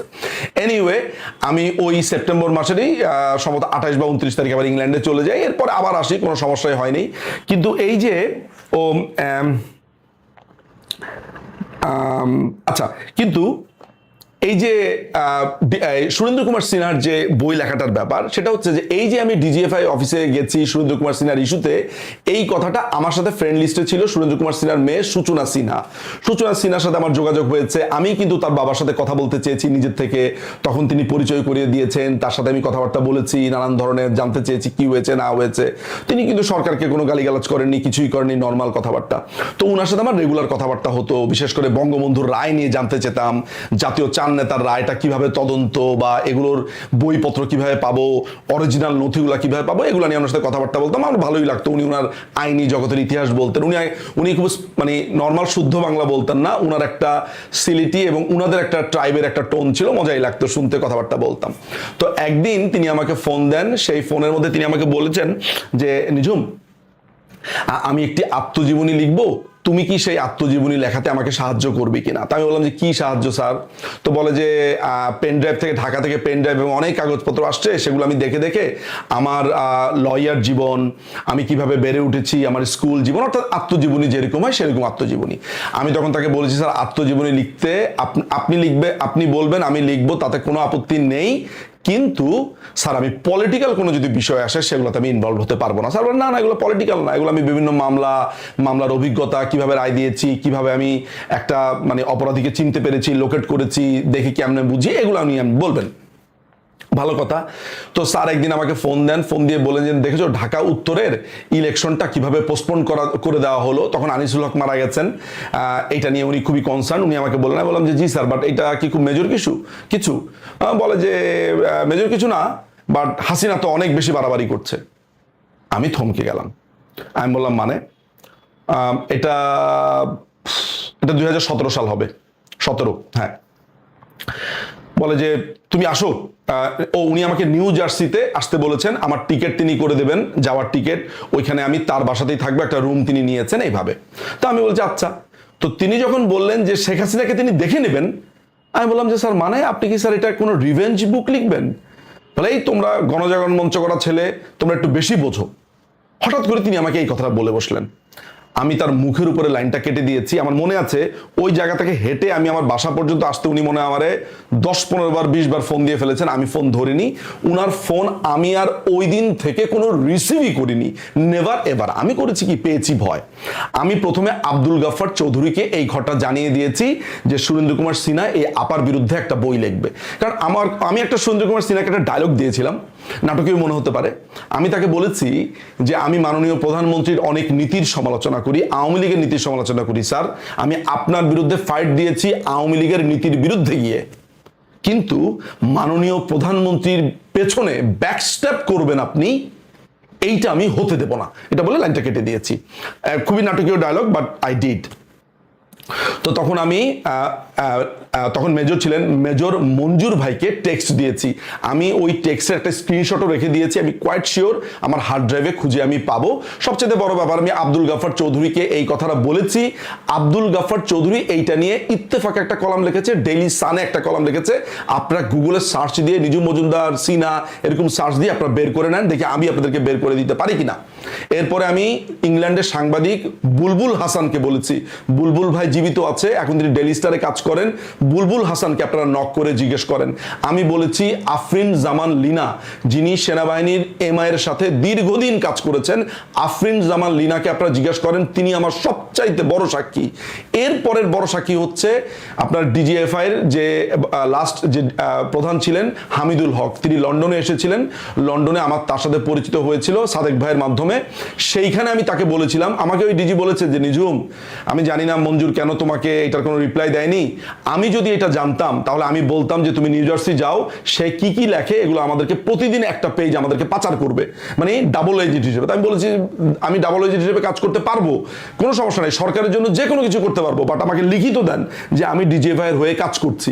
বলে এইটা কিভাবে দেই? আমি বললাম যে আপনি আমাকে ডিজিএফআই এর হয়ে কাজ করতে দিবেন না, আবার আমি গিয়ে তার বইয়ের কাজ করব, পরে আমাকে ফাঁসা দিবেন, এটা হতে পারে না। এই হচ্ছে সুরেন্দ্র কুমার সিনহার লেখার। এরপরে এই সুরেন্দ্র কুমার সিনহার লেখা প্রকাশ হওয়ার পরে তার মেয়ে বানান ঠিকঠাক করার জন্য একবার আমাকে আবার নক দিয়েছে। আপনার মানে আমার তখন ফোনে বলেছি আপনার তো সাহস কম না, মানে কেমনে আবার এটা আমাকে অ্যাপ্রোচ করে। যাই হোক, সেটাও আমি করি। সোজা কথা হচ্ছে যে সুরেন্দ্র কুমার সিনহার কোনো বইয়ের অনুলিখন তো দূরের কথা, বরঞ্চ তার এই ষড়যন্ত্রের কথা আমি মানুষকে বলে দিয়েছি। আর এই অমির রহমান পিয়াল এই ডাহা মিথ্যা কথা তার এই ফেসবুকে লিখেছে। এখন তাকে প্রশ্ন করেন যে পিয়াল, তোমার এই লেখার ভেতরে এতগুলা মিথ্যা তথ্য, তাহলে তোমার কথা আমরা কেমনে বিশ্বাস করব? একটা দুধের মধ্যে যদি একটা গরুর মুত পড়ে, পেশাব পড়ে, তাহলে এই দুধটা কি আর দুধ থাকে? ওকে জিজ্ঞেস করেন যে তুমি এই মিথ্যা তথ্য কেন দিয়েছো, কোনো রেফারেন্স ছাড়া, কোনো নিশ্চিত ছাড়া। ও যদি প্রমাণ করতে পারে, আমি সুরেন্দ্র কুমার সিনহার বই লিখেছি, অনুলিখন করেছি, আপনারা আমাকে যা শাস্তি দিবেন আমি সেই শাস্তি মেনে নেব। নিঝুম আগে রাজনীতি করিনি, আমি সাংগঠনিক রাজনীতি করিনি, কিন্তু আমি রাজনৈতিক লেখালেখি করেছি, রাজনৈতিক ভাবনা নিয়ে লিখেছি। একজন মানুষ রাজনৈতিক এলিমেন্ট, পিয়াল এটা জানে না। পিয়ালকে আরো পড়াশোনা করতে হবে। ওই রাষ্ট্রবিজ্ঞান পড়ুন, রাষ্ট্রবিজ্ঞান পড়লে জানবেন মানুষ মাত্রই রাজনৈতিক এলিমেন্ট। এই যে কফি খাচ্ছি, এই যে কফি আসে ব্রাজিল থেকে আসে, এই যে কম্পিটিশন, কে কাকে দমিয়ে কফি আসবে, এই কলকাতা শহর পর্যন্ত ঢুকেছে, এই যে গ্লাস, এটা বানানো, ব্যবসা, প্রত্যেকটা জিনিস রাজনীতির অংশ, প্রত্যেকটা। রাজনীতি করেনি, হ্যাঁ সাংগঠনিক রাজনীতি আমি করিনি, আবার সাংগঠনিক রাজনীতি করিনি এবং আমাকে সারাক্ষণ ফ্রিডম পার্টি করে, মানে কি কন্ট্রাডিকশন। আচ্ছা, কিন্তু কিছু হলেই তিনি তার বাবার পূর্ব পাকিস্তান আওয়ামী লীগের সদস্যপদের একটি চাঁদার রসিদের ছবি দেখান। অথচ আমার স্পষ্ট মনে আছে ব্লগে প্রকাশিত নিঝুমের সেই লেখাটা, যা তিনি পুরে মুছে ফেলেছেন, দেয়ালে তার বাবার টাঙানো অর্থাৎ আমার বাবা দেয়ালে টাঙানো বঙ্গবন্ধুর ছবি লাথি মেরে ফায়ার প্লেসে ফেলা গল্প বলেছেন সেখানে। আমার বাবা, আমি ইংল্যান্ডে 2003 সালে গিয়েছি, আমার বাবা 1970 সালের দশকে ইংল্যান্ডে এসেছিলেন 3 মাসের জন্য, এরপরে উনি চলে গেছেন, আমি তো তখন জন্মাইনি। 2003 সালে আমি যখন ইংল্যান্ডে এসেছি, এরপরে আমার বাবা মা ভাই না বোন কেউ কখনো ইংল্যান্ডে আসেনি। ফলে আমার দেয়ালে বঙ্গবন্ধুর ছবি আমার আব্বার টাঙানোর প্রশ্নই আসে না। 1 নাম্বার, বাংলাদেশে কোনো ফায়ার প্লেস নেই। উনি যদি বাংলাদেশ মনে করে থাকে, বাংলাদেশে ফায়ার প্লেস নেই, আর বঙ্গবন্ধুর ছবি লাথি দিয়ে ফায়ার প্লেসে ফালাবো? হ্যাঁ, এতদিনে বেঁচে থাকতাম না, আব্বা টুকরো করে ফেলতো। আর সবচেয়ে বড় ব্যাপার, বঙ্গবন্ধুর ছবি, আমরা বঙ্গবন্ধুকে ভালোবাসি মন দিয়ে। আপনি মনে হয় যাকে ভালোবাসেন তাকে লাথি দেন, এই জন্য আপনি এইভাবে চিন্তা করতে পারেন। একজন সাধারণ মানুষ তো এইভাবে চিন্তা করতে পারেন না। কিংবা আপনি আজকে বা এই লেখাটা লেখার সময় অতিরিক্ত কোকেন নিয়েছেন, যেটা আপনি নেন, এবং অতিরিক্ত মদ খেয়েছেন, কিংবা আপনি এখনো রিহ্যাবিলিটেশন সেন্টারে আছেন। আপনি যে রিহ্যাবিলিটেশন সেন্টারে থাকেন, আপনাকে যে যারা দেখতে যায় তারা তো ঠিকই আমাকে জানায় যে আপনাকে দেখে এলো। এমনকি আমি আপনাকে রিহ্যাবিলিটেশন সেন্টারে দেখতে যেতে চেয়েছিলাম, যখন সুইজারল্যান্ডে গিয়েছি আপনার ওয়াইফের সাথে আমার কথা হয়েছে। আপনার ওয়াইফ আপনাকে ছেড়ে চলে গেছে পিয়াল ভাই। আপনার এই মাদকাসক্ত, কাজ করেন না, সরকারের বেনিফিট খান, কোনো কিচ্ছু করেন না, একটা আপনার ঘরটা গুয়ের গন্ধের মতো হয়ে আছে, লোকজন এসে বলেছে যে ওখানে মানুষ ঢুকতে পারে না। তারপরেও আমরা আপনাকে কত শ্রদ্ধা করেছি, বলেছি, সেদিনও বলেছি ব্রিগেডিয়ার। কারণ কি, মুক্তিযুদ্ধ নিয়ে আপনি লেখেন, সেই আপনি আমাকে জ্ঞান দেন। আচ্ছা, আমি কোনোদিনই, আর যদি এটা ইংল্যান্ডের কথা বলে নেওয়া হয়, আমি কোনোদিনই আমি বঙ্গবন্ধুর ছবি ফায়ার প্লেসে ফেলেছি? ইংল্যান্ডে তো ভাই ফায়ার প্লেসই নেই। আমি যেসব বাসাতে থাকতাম ভাই, গরিব মানুষ ছিলাম তখন, এক রুমে ছিলাম, বা কখনো একটু পরে ছেলে মেয়ে হওয়ার পরে এক বেডরুমের বাসা ছিলাম, ওখানে তো কোনো ফায়ার প্লেসই ছিল না। আমার বাসাতে, আমার রুমে, আমার টেবিলের উপরে একটা বঙ্গবন্ধুর বড় ছবি, একটা ভাস্কর্য, পেছনে একটা ভাস্কর্য, 1.5 ফিট লম্বা ভাস্কর্য, ড্রয়িং রুমে একটা ভাস্কর্য, পুরা রুম জুড়ে ভাস্কর্য, পুরা বাসা জুড়ে ভাস্কর্য। আসেন একদিন, আপনাকে দাওয়াত, দেখে যান, সেইখানে আপনি আমাকে গল্প শোনান। এগুলো আপনার মিথ্যাচার, এগুলো আপনি আমাকে মানুষের কাছে ছোট করতে চান। আমি যদি এই কথা লিখে থাকি বা বলে থাকি, সেটার প্রমাণ আনুন, কোথায় লিখেছি লিঙ্ক সহ আনুন, প্রমাণ দেখান, স্ক্রিনশট আনুন, আমি সবার সামনে আমার অপরাধ স্বীকার করব। সবচাইতে বড় ব্যাপার, ইংল্যান্ডে যদি বলে থাকেন, ইংল্যান্ডে তো ফায়ার প্লেসই নাই আমার বাসায়, আর আমার আব্বা তো ইংল্যান্ডেই আসে নাই, আর বাংলাদেশে তো ফায়ার প্লেসই নাই, আমি কোত্থেকে ফায়ার প্লেসে ফেলাবো? তো এত বড় মিথ্যা কথা বলে কি প্রমাণ করতে চান? আমি খুবই খারাপ একজন মানুষ। Up to you.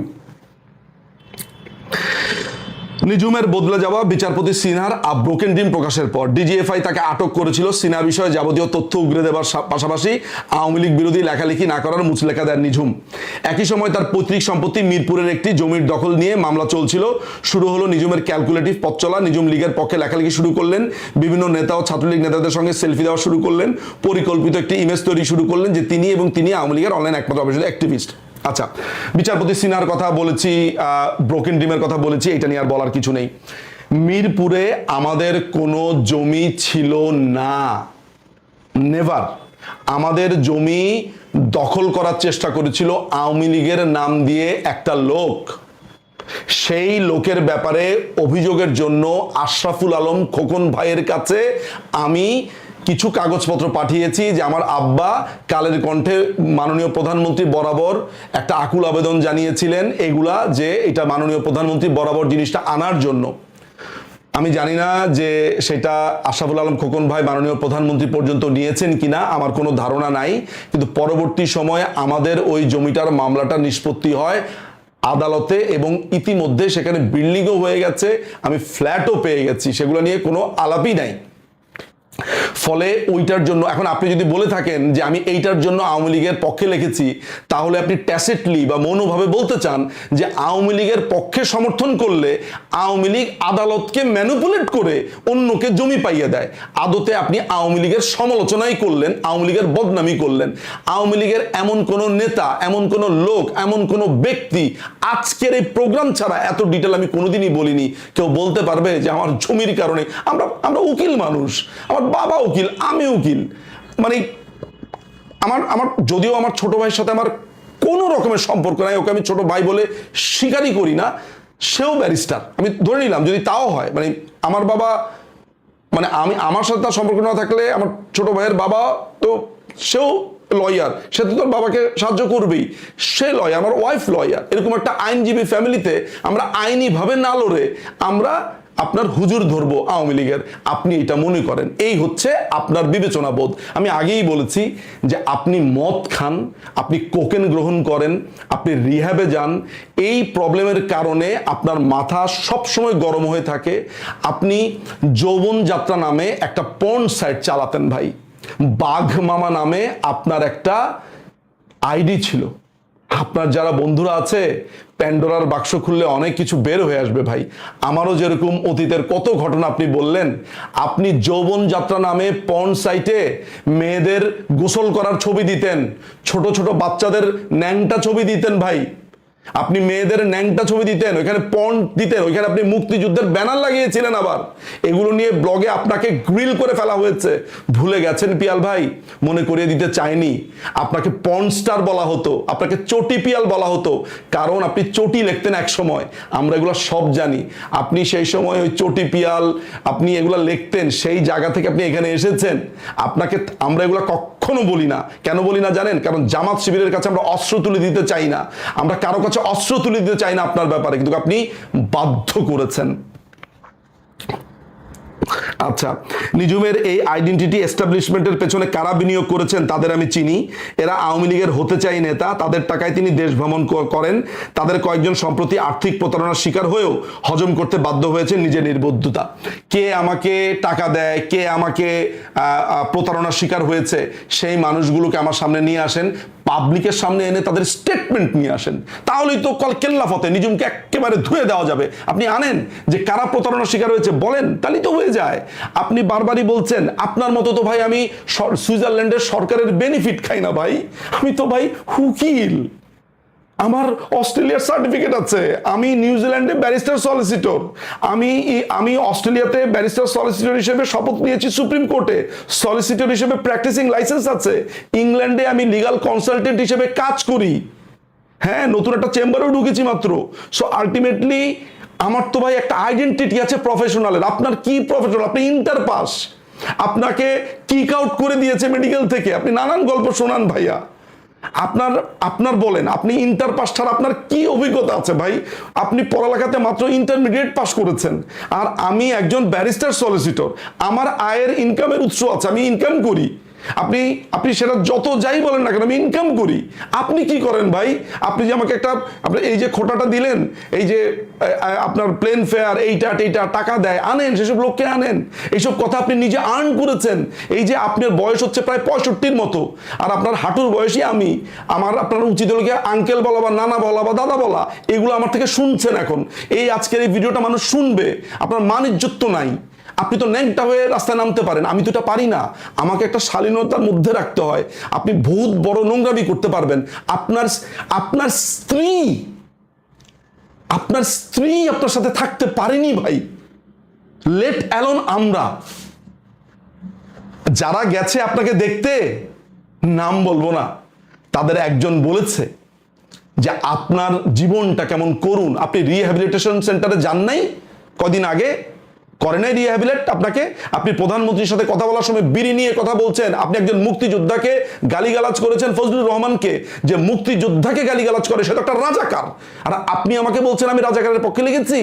আমার 5টা বইয়ের প্রথম 3টা বই হচ্ছে মুক্তিযুদ্ধের উপরে। তাও কি জানেন? লিডিং অথরিটি বই, ইন্টারন্যাশনাল ক্রাইমস রিসার্চ ফাউন্ডেশন থেকে আমার একটা অর্গানাইজেশন আছে, প্লাস আমি আন্তর্জাতিক অপরাধ ট্রাইব্যুনাল নিয়ে 3টা গুরুত্বপূর্ণ বই লিখেছি। ওই বই আপনি পড়লে বইয়ের অর্ধেকও বুঝবেন না। আপনি ওই বুঝার ক্ষমতাই নাই, কারণ আপনি ইন্টার পাস ভাই।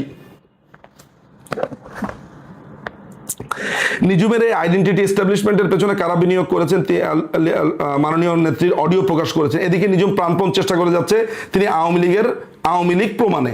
না রে ভাই, আমি আওয়ামী লীগ প্রমাণ করার চেষ্টা করতে যাচ্ছি না। আমি প্রমাণ করতে চাচ্ছি আমি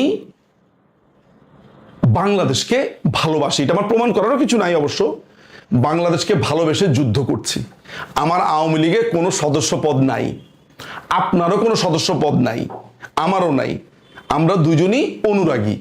আপনার অনুরাগ নিয়ে আপনি থাকেন, আমার অনুরাগ নিয়ে আমি আছি। আমার অনুরাগ আপনার পছন্দ না হতে পারে, কিন্তু আপনি কি আমাকে লাইসেন্স দিতে পারেন, সার্টিফিকেট দিতে পারেন যে ও ভালো অনুরাগী? না, আমি দলের বিপদের সময়, সংকটের সময় 5 অগাস্টের পর থেকে কাজ করছি, আগে থেকে কাজ করছি। আমার আওয়ামী লীগের কে নিয়ে আমি নানান রকমের সমালোচনা করেছি, ওই একই সময় আমি প্রশংসা করেছি, ভালোবেসেছি। এই কথাটা বলেন না। শত শত টক শো আছে। 2021 সালের 1 ফেব্রুয়ারির পর থেকে আমি 1 সেকেন্ডের জন্য কোনো আওয়ামী লীগের সমালোচনা করিনি, কারণ আমি তখন ওই অ্যাক্টিভিস্টের পর্যায় থেকে আমি নিজেকে আওয়ামী কাঠামোতে চিন্তা করতে নিজেকে শিখিয়েছি। এবার আপনি খুঁজে বের করেন। অনেক সমালোচনা করেছি, ইউ আর রাইট। ওই একই সময়ে প্রশংসাও করেছি। দেখবেন ওই ভিডিওগুলো, আমার ফেসবুকে এসে ভিডিওগুলো দেখবেন। আচ্ছা, নেত্রীর ভিডিওর নাকি কাটপিস দিয়েছি। মাননীয় প্রধানমন্ত্রী আমাকে বলেছেন যে নিঝুম, তুমি যেটা করবে, ইউনূসের যেই দুর্নীতি, যেই অপরাধ যেগুলো আছে, সেগুলো তুমি যেটা করবে সেটা হচ্ছে প্রচার করবে, এগুলো নিয়ে ভিডিও বানাবে। উনি রীতিমতো কিভাবে ভিডিও বানাবো না বানাবো উনি আমাকে বলেছে, এই তুমি রেগে যাবা না, তুমি অনেক রেগে যাও। উনি যে কি চমৎকার করে ডিরেকশন দিতেন, এটা সাক্ষী আছে একজন আমিনুল হক পলাশ। একদিন নেত্রীর সাথে কথা বলেছি, উনি সামনে দাঁড়ানো ছিল, উনি শুনেছেন, উনি জানেন। আমিনুল হক পলাশের কাছ থেকে আমি হিউজ ডকুমেন্ট পেয়েছি। আমিনুল হক পলাশকে জিজ্ঞেস করুন আপনি আজকে গিয়ে, ঠিক আছে? তারপরে আমি জিম জোবাইরের কাছ থেকে হিউজ ডকুমেন্ট পেয়েছি এই ইউনূসের দুর্নীতির। পলাশ ভাইয়ের কাছ থেকে পেয়েছি, জিম থেকে পেয়েছি, তানন থেকে পেয়েছি। তাদের কাছ থেকে হিউজ ডকুমেন্ট পেয়ে আমি ইউনূসের বিরুদ্ধে 6টা ভিডিও বানিয়েছি, প্রায় 8টার মতো টিভি প্রোগ্রাম করেছি। 8, 6, 14 সব ঝাড়খাড় করে দিয়েছি। আবার এটা রিপিট করব। এই কাজগুলোর জন্য তিনি আমাকে নির্দেশনা দিয়েছেন। আওয়ামী লীগের নেতা হিসেবে নির্দেশনা দেন নাই ভাই, তিনি নির্দেশনা দিয়েছেন প্রধানমন্ত্রী তার একজন নাগরিককে নির্দেশনা দিয়েছেন। প্রধানমন্ত্রী তার নাগরিককে। আমি আওয়ামী লীগের কোনো নেতা না যে তিনি আওয়ামী লীগের একটা নেতাকে বলেছেন এই তুমি এটা করো, ওরকম না। আপনার চিন্তার কোনো কারণ নাই। আপনি তো যেটা চান যে আপনি একমাত্র মুক্তিযুদ্ধের কথা বলবেন, আপনি একটা হ্যাডম, আপনার উপরে কেউ নাই, আপনি এ টিম ছাড়া অনলাইনে আর কেউ টিকে থাকতে পারবে না। শুধু আমি আপনার ভিকটিম হয়েছি, সবাই আপনার ভিকটিম হয়েছে। কত শুধু আপনার ফেসবুক ফেসবুক ঘাটলে দেখা যাবে যে কত মানুষ আপনি তার বিরুদ্ধে লিখেছেন। কে ভালো আপনার চোখে, কে ভালো ভাই? যেই মুক্তিযুদ্ধ নিয়ে লেখে সেই রাজাকার, সেই নাকি নিজেকে শো অফ করতে চায়। একমাত্র আপনি ভালো। কথায় কথায় কথায় কথায় কথায় কথায় আমি আগে হ্যান করছি, চিটাগাং ইউনিভার্সিটি ত্যান করছি। ভাই আপনি কিছুই করেন না। আমার চোখে আপনি এখন একটা নাথিং। আপনার প্রতি আমার কোনো সম্মান নাই, কিচ্ছু নাই, নাথিং। আপনাকে আমি এমনকি অস্ট্রেলিয়াতে যখন লাস্ট গেলাম তখনও আপনাকে আমি সম্মান রেখে কথা বলেছি, আপনার কথা বলেছি। আমি টিভিতে গিয়ে বলতাম ওয়ান ম্যান ব্রিগেডিয়ার। এগুলো আপনি তখন আমার কাছে, আমি কোনোদিন আপনার বিরুদ্ধে দাঁড়াইনি, কিন্তু আপনাকে আমি নিজে জুরিখে গিয়ে, আমার ছেলে ছিল, আমি আপনাকে হাত ধরে বলেছি ভাই কোনো যদি অপরাধ করে থাকি, আপনার প্রতি অন্যায় করে থাকি, প্লিজ আপনি মনে রাখবেন না, ক্ষমা করে দিবেন। কোলাকুলি করেছি, জড়িয়ে ধরেছি। আপনি নিজেও বলেছেন, লিখেছি, আপনি নিজেও বলেছেন আরে ভাই এখন থেকে আমরা একসাথে কাজ করব। সেটা রেখেছেন আপনি আমার কথা? আপনি তো কথা রাখতে পারেন না, আপনি প্রবঞ্চক। ওই একই কথা আপনি আবার এনেছেন। আপনি একটা ইতর, আপনি ভালো মানুষ না। আপনি ভালো মানুষ হলে আপনার ওয়াইফ আপনার সাথে থাকতো। আপনার জীবন কেমন জানেন? নিজের দেশে থাকতে পারেন নাই, আওয়ামী লীগের আমলে নিজের দেশে থাকতে পারেন নাই। রাজকন্যা আপনার মেয়ে বড় হয়েছে, সেই মেয়েটা আপনাকে রেগুলার দেখতে পারে না, তাকে আপনার দেখতে যেতে ভিজিটে যেতে হয়, আপনাকে রিহ্যাবিলিটেশন সেন্টারে যেতে হয়। পেটটা এত বড় করেছেন, কোন দিন ফেটে আপনি মরে যাবেন। আমার আপনার জন্য দুঃখ লাগে। আপনাকে বিভিন্ন মানুষ টাকা পাঠায়, সেই টাকা দিয়ে চলেন। আপনাকে ফ্রান্সে যেতে হলে মানুষ টিকিট পাঠায়, যেতে হয়। আমি বিশ্বাস করি আপনাকে যদি আপনার না থাকে কি করবে, সেটা ঠিক আছে। আপনি এইভাবে, অথচ আপনার নিজের এত কিছু, আপনি একটা পর্ন সাইট চালাতেন, আপনার তো একটা মেয়ে ছিল, ওয়াইফ ছিল। আপনি আপনার ওয়াইফের একটা গোপন অঙ্গ পাবলিশ করেছেন ফেসবুকে, মনে আছে কি? 1 মিনিট পরে সেটা আপনি খুলে দিয়েছেন, সেই স্ক্রিনশট কিন্তু ছেলেপেলে নিয়ে নিয়েছে। এগুলা বলতে চাই না আপনি কত খারাপ। আপনার একটা চুমু দিচ্ছেন একটা মেয়েকে, আপনার সেই স্ক্রিনশট লাল পর্দা পেছনে সেই ছবি আমার কাছে আছে। সারা রাত বসে আমরা প্রমাণ করেছি এটা আপনি না, কারণ আপনাকে কালিমা যুক্ত করা যাবে না, সেই জন্য করেছি। কিন্তু কাজটা তো আপনি করেছেন। সেই মেয়েটার নামও তো আমরা জানি, সেই মেয়েটার নামও তো আমরা জানি না সেই মেয়েটার নাম কি দিয়ে শুরু, জানি তো, আমরা সব জানি। এগুলা বলতাম না, আপনি বাধ্য বাধ্য বাধ্য করেছেন। তাহলে গত 6 বছর নিঝুম যা করলেন সেটা কি? আওয়ামী লীগের জন্য করা নাকি তার ক্যালকুলেটিভ পদক্ষেপ, আরো ভেতরে অনুপ্রবেশের? এমন মেলে তো কম আসেনি আওয়ামী লীগের। রত্নাকর রসুদ ঋষি বালিক কি ভাই? আপনি ভাই পড়ালেখা কিছুই জানেন না। ওই নিজামুদ্দিন আউলিয়া, রত্নাকর, এই নিজামুদ্দিন আউলিয়ার কাহিনী ভালো করে পড়বেন। এই নিজামুদ্দিন আউলিয়া এরকম ডাকাত থেকে হয়েছেন, এগুলো মিথ, এগুলো মিথিক্যাল, এগুলার কোনো সত্যতা নাই, এগুলো সবই মিথিক্যাল। এই যে একটা ঠাস করে লিখে দিলেন চ্যাট জিপিটি দিয়ে, এটা হয় না। এটার জন্য অনেক বড় বড় বই পড়তে হয়, অনেক পড়াশোনা করতে হয়। ইন্টার পাস করে এত বড় বড় কথা বলবেন না ভাইয়া। হ্যাঁ, তাহলে তৃণমূলের ত্যাগী আওয়ামী লীগের মুখে থুতু দেওয়া হয়। আমি আওয়ামী লীগের প্রতি খাটবো, আমি আওয়ামী লীগের জন্য জান দিব। আমি কি আপনাকে বলেছি যে ভাই তোমার প্যান্টের ভিতরে আমি ঢুইকা চলো আমরা ক্যাম্পেইন করি? আপনার প্যান্ট নিয়ে আপনার প্যান্টের ভিতরে ঢুকে আমি যদি ক্যাম্পেইন করতাম তাহলে আপনার সমস্যা হতো, অন্যের হাত ধরে আমি করলে সমস্যা হতো। আমি এককভাবে করি, এককভাবে আমার কথা বলি, তাহলে আপনার সমস্যা কি? আমি এককভাবে যদি আওয়ামী লীগের পক্ষে যুদ্ধ করি, বলি, সারা পৃথিবীতে দৌড়াই, আপনার কি সমস্যা? আপনার এটাই সমস্যা, কারণ আপনারে কেউ আর গোনে না, আপনারে কেউ আর গোনে না। সবাই খালি নিঝুম মজুমদারের কথা বলে, যেইখানে দেখা হয় নিঝুম মজুমদার নিঝুম মজুমদার নিঝুম মজুমদার, আপনার গেছে মাথা খারাপ হইয়া। শালার আমি 60 বছরের একটা বুইরা বেটা, আমি তাহলে কি করলাম? ইন্টার পাস করে তাহলে আমি চিকিৎসকও হইতে পারলাম না, বউরও ধরে রাখতে পারলাম না, বাচ্চারও ধরে রাখতে পারলাম না, যা একটু আসলে একটা ফেসবুক মুক্তিযুদ্ধ সেটাও ধরে রাখতে পারলাম না, তাহলে ভাই আমি কি একটা ব্যর্থ। আপনি You are a loser. You are a real loser. আপনি হেরে গেছেন জীবন যুদ্ধে। কিছুক্ষণ পর পর এআই দিয়ে ছবি দেন, আপনার রিয়েল ছবি যখন আমরা দেখি আমরা হাসি, কারণ আপনাকে ওই এআই দিয়ে ছবি দিতে হয় ভাই। এত বড় মুখ বানিয়েছেন আপনি মদ খেয়ে, পেটটা বানিয়েছেন এত বড়, তাই আপনাকে ওই হ্যাট একটা দিয়ে আপনাকে এআই দিয়ে ছবি বানাতে হয় ভাই। কারণ আপনার নিজেকে দেখলেই আপনি নিজে আটকে ওঠেন। আপনি একটা লুজার, 60 বছর বয়সে কিচ্ছু পান নাই, পড়তে গেছেন চিকিৎসা, সেখানে আপনি কি করে এসেছেন? বদ্দুর বোন বলবো, আসবো, ওইটার মামলাটা খুঁজছি, ওই মামলার ডকুমেন্ট পেলে আসবো। বুঝতে পেরেছেন তো কোথায় হাত দিয়েছি? আসবো। সো শোনেন, ইত্রামি বন্ধ করেন ভাই, ইত্রামি বন্ধ করেন। এই যুদ্ধটা আপনি যদি আমাদের সাথে একসাথে না করতে পারেন, একা করেন, তাও পারছেন না। অন্যের প্রশংসা শুনলে আপনার এত কান্দে, এত খারাপ লাগে, কারণ আপনি নার্সিসিস্ট, আপনি ডগমাসিস্ট, নার্সিসিস্ট, আপনি প্যারানয়া ডগমাসিস্ট, যে অন্যের কোনো কিছু দেখলে যার ভাল লাগে না। আমি আপনার কোনো বাড়া ভাতে ছাই দেই নেই। আপনি প্রথমে আইজুদ্দিনকে লাগিয়ে দিয়েছেন আমার পেছনে, ভেবেছেন আইজুদ্দিন আমাকে বলে উদ্ধার করবে, ওকে অনলাইন থেকে বের করে দেওয়া হবে, ও ইমোশনাল ছেলে, এগুলা বললে সে কাঁদতে কাঁদতে চলে যাবে, যেহেতু আপনারা জানেন যে আমি খুবই ইমোশনাল একজন মানুষ। তো দেখলেন, পারলেন না, তখন আপনি নিজে মঞ্চে হাজির হয়েছেন, আর আপনার সাথে যে ছেলেটা আছে লন্ডনে থাকে, তাকে নিয়ে আপনি হাজির হয়েছেন। আমি আর নাম বললাম না, সবাই জানে সে কে। আপনারা এই টিম পুরো অনলাইনটাকে বিষাক্ত করে তুলেছেন। বিষাক্ত মানে বিষাক্ত। আমার কোনো পদ নাই আওয়ামী লীগে। আমার যদি পদ থাকতো, আমার যদি ক্ষমতা থাকতো ডিসিশন নেওয়ার, তাহলে প্রশ্ন আসতো যে আমি আওয়ামী লীগের ক্ষতি করতে পারি, এইটা করতে পারি, সেটা করতে পারি। আচ্ছা, আরেকটা কথা আপনি এনেছেন যে দিল্লিতে যে সংবাদ সম্মেলন হয়েছে,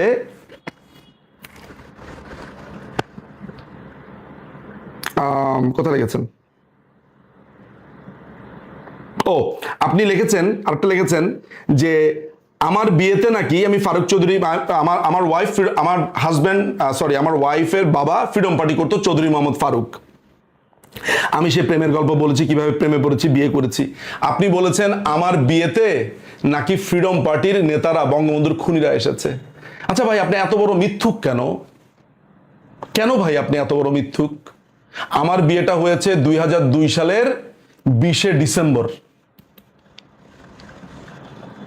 আপনি সেই বিয়েতে মানুষ ছিল কে? অ্যানি ছিল, এলিনা ছিল, আদিল ছিল, সুজন ছিল, আর বিয়েটা দিয়েছে মুন, আমি আমার ওয়াইফ ছিলাম। এই বিয়ের পুরা অ্যারেঞ্জ করেছে মুন। এই বিয়েটা ছিল গোপনে। সেই বিয়েতে বঙ্গবন্ধুর খুনিরা কোত্থেকে আসবে? এই মিথ্যা তথ্যটা যে আপনি দিয়েছেন, কেন দিয়েছেন? আপনি একটা মিথ্যুক। এরপর আপনি আরেকটা ভিডিও দিয়ে বলেছেন পারলে এটা প্রমাণ করো। তোমার এই লেখার ভিতরে এত মিথ্যা কথা, তুমি আগে তোমার লুঙ্গি বাঁচাও। তুমি তোমার দর্শকদেরকে বলো যে আমি এই মিথ্যা কথা দিয়েছি। আজকে আমার এই ভিডিওর পরে তো মানুষ জিজ্ঞেস করবে তোমাকে, তুমি সেগুলার উত্তর নিয়ে আসো, সেগুলার উত্তর নিয়ে আসো তুমি। আচ্ছা, আরেকটা ব্যাপার, আচ্ছা, 1.5 বছর আগে লস অ্যাঞ্জেলসের লিগের লোকজনের সাথে মাননীয় প্রধানমন্ত্রী নেতার অডিও ভাষ, না না না না, এটা লস অ্যাঞ্জেলস, এটা সাইপ্রাসে আলোচনা হচ্ছে 85 মিনিটের। সেখানে নেত্রী বলেছে যে ওকে আমি দায়িত্ব দিয়েছি। আচ্ছা, দিল্লি প্রেস কনফারেন্সে টাকা মেরে খাওয়ার ঘটনা আপার কানে গেছে। আহারে পিয়াল, আহারে, এত তোর ঈর্ষা, তোর ঈর্ষাটা এমন লেভেলে পৌঁছেছে, তোর ঈর্ষাটা এমন লেভেলে পৌঁছেছে, তুই মানে পাগল হয়ে গেছে। শোন, আমার চাচা ডাক্তার রবি এই পুরো প্রোগ্রামের চাঙ্ক টাকা দিয়েছে, আমার হাতে ডলার দিয়েছে, আমি সেটা তুলে দিয়েছি যাকে দেওয়ার তাকে। ওইখানে টাকা দিয়েছে ডাক্তার রবি, নাম প্রকাশে অনিচ্ছুক আরেকজন, আরো 2 জন যাদের নাম বলবো না, আরো একজন যিনি বেলজিয়ামের একজন বড় নেতা, তিনি 1 2 3 4 5টা মানুষ টাকা দিয়েছে। ওই প্রোগ্রামে একজনের হাতে তুলে দেওয়া হয়েছে। ওই প্রোগ্রামের হল খরচ, খাবার খরচ, সাংবাদিকদের রিফ্রেশমেন্ট, বইপত্র, এগুলো সব তারা করেছে। এই নির্দেশনা দিয়েছে মাননীয় প্রধানমন্ত্রী 16 তারিখ রাত 2টা। এখনো আমাদের কাছে প্রমাণ আছে। 2টার সময় ফোন দিয়ে বলেছে Nijum ready, is everything is okay, ready. প্রোগ্রামের পরে আপাকে বলেছে আপা প্রোগ্রাম কেমন হলো? আপা একটা মিটিংয়ে ছিল, তাদের বলছে এই এখন কথা বলতে পারবো না, এক্সিলেন্ট প্রোগ্রাম হয়েছে, আমি এটা দেখেছি, চমৎকার, ইউ ডিড ফ্যান্টাস্টিক, এতই বলে ফোন রেখেছি। আপা যদি আপা কি হয়েছে, তিনি বিরক্ত। ওরে বাবারে, কত কথা জানে রে। ঠিক আছে, আপা বিরক্ত, ঠিক আছে, মানলাম, হ্যাঁ, এই আসল তথ্য আমি দিয়ে রাখলাম। আচ্ছা, আওয়ামী লীগের যে অংশটার সঙ্গে তার সখ্যতা সেটাও সন্দেহজনক বলে গোয়েন্দা তদন্ত, কি লেখছে না লেখছে। তাহলে গত 6 বছর নিজুম যা করলেন সেটা কি? আওয়ামী লীগের জন্য করা নাকি তার ক্যালকুলেটিভ পদক্ষেপ, ক্যাটপি, সেটা বলেছি। নিজুম সময় নেন, সময় নিয়ে প্রমাণ করেন আপনার এই পরিবর্তন কয়দিন পর নাটকের মতো দৃশ্য পরিবর্তন করবেন না। সময় তুই নে পিয়াল, সময় তুই নে। তুই মদ কম খা, এই মদ খেয়ে লিভারটাকে শেষ করেছিস। একদিন মরে যাবি রে, মরে আমিও যাব। কিন্তু যদি ধর লিভার পচে মারা যাস, এটা খারাপ শোনা যাবে যে আওয়ামী লীগের একজন অ্যাক্টিভিস্ট মদ খাইতে খাইতে মারা গেছে? রিহ্যাবিলিটেশন সেন্টারে যাস, বউটা ছেড়ে চলে গেছে, মেয়েটাকে দেখা যায় না, মাঝে মধ্যে ছবি দেশ, বুঝি আমরা এগুলা সবই। ঘরে তুই ঘরটা গান্ধা করে রেখেছিস, ওই চারদিকে একটা কাঠের দরজা, দেখি তো তোর ওই ইসের ভিতরে এক রুমের মধ্যে থাকিস। মানুষ বলেছে তোর ওইখানে গেলে নাকি তরকারির গন্ধ, তারপর প্যান্ট এখানে রেখেছিস, সিগারেট এখানে রেখেছিস। মানুষ বলে যে ভাই ওর জন্য খারাপই লাগে, চুলটাও ঠিক মতো আশ্বাস না, চেহারাটা এরকম ভাবে ফুলে গেছে। এআই দিয়ে ঠিক করে ফেসবুকে আসতে হয়, এত বড় পেট বানিয়েছিস। ভাইরে সময় তুই নে, একটু নিজেকে ঠিক কর। আমাদেরকে নেত্রীকে ফেরত আনতে হবে, দলটাকে ফেরত আনতে হবে। আমরা সবাই, তুই যত খারাপই হোস না কেন, তুই যত খারাপই হোস না কেন ভাই, শেষ পর্যন্ত তোকে আমি আওয়ামী লীগের একজন কর্মী মনে করি। তুই আমাদেরই, তুই কর, কাজ কর। তুই বলেছিস যে ডিজিএফআই নাকি আমাকে ধমকি দিয়েছে, মুছলে